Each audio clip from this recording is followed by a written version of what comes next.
早晨。今日係2014年嘅9月30號，佔中已經去到第3日。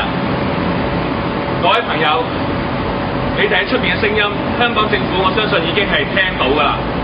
警察已經係撤退，你哋周圍再冇警察喺度阻擋你哋係自由嘅。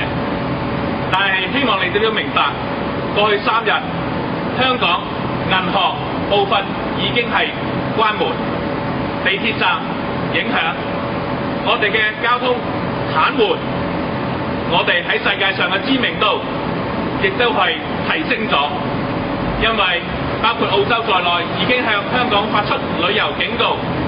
各位，你哋嘅聲音已經被清晰聽到啦，你哋盡快撤離啦！你諗諗，如果事件繼續發展落去，邊個會得益？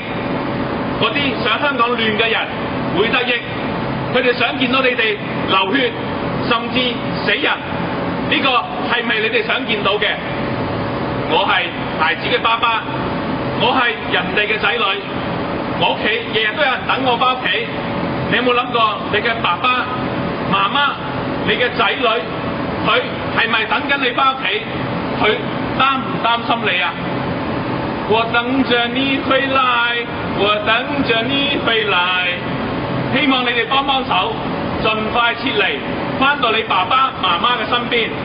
各位爸爸媽媽，發個短信俾你嘅孩子，各位孩子發個短信俾你爸爸媽媽，讓佢哋早啲返到你身邊。佔中三子戴耀廷、陳健民、朱耀明，你哋收手啦！你係咪要香港亂？你係咪要香港死